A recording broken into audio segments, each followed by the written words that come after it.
every part of the world, from every race, language, every religion. The story of Canada's settlement and human development is a story of cross-cultural encounters that continuously redefine the nature of the country and the people who call it home. It's also about religion and government. There is the story of Jewish settlers in the Midwest at the turn of the century. One group of Jewish settlers in what would become Lipton near Regina, having been abandoned by the government, turned to the local Indians who taught them how to build homes and plow the land. Anglican ministers such as Isaac Montgomery Barr and George Exton Lloyd, who worked with the Government of Canada to keep Canada British and to found such places as Lloydminster on the western border of Saskatchewan.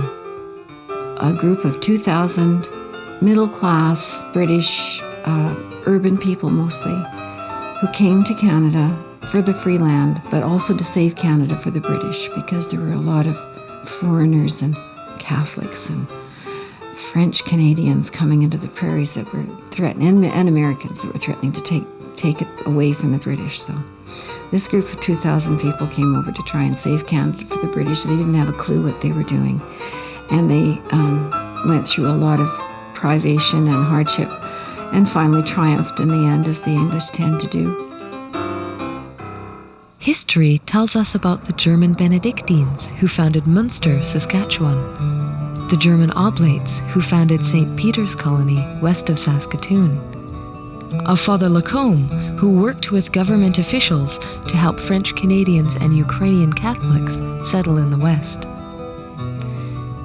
There were times when the effort to create new colonies, such as the French colony Delmas, named after Father Henri Delmas, was at the expense of the people who were already there. The actual decision to move the reserves, I think Father Delmas was involved in encouraging the First Nations people to sell their land, partly perhaps because he wanted to establish a French Catholic colony, which ended up being Delmas.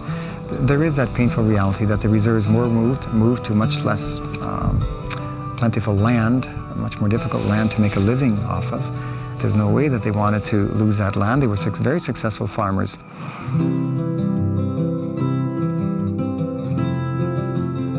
Canada is filled with histories of people who fled their countries to take their chances in a place called Canada.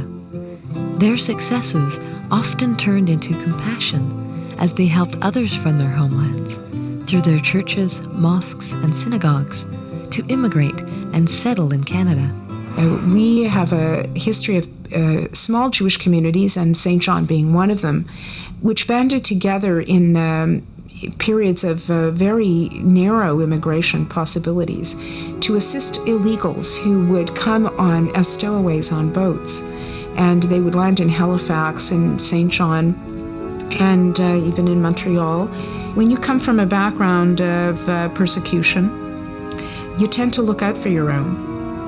The Jewish community still deals with people suffering from their Holocaust experiences, and their children, and their suffering secondhand through parents.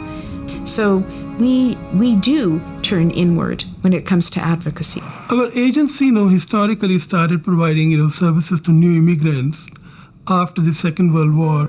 We were getting a lot of Europeans, people coming from, Italy, people coming from Portugal, people coming from some of the other East European countries. They were really not allowed to practice their own religion. They were not allowed to have their own political beliefs. And often, many of the churches, many of the families in Europe would write to the parish priest here or write to some of the friends or families they knew. So in 1959, formally, this organization was created as a department of, Catholic Family Services.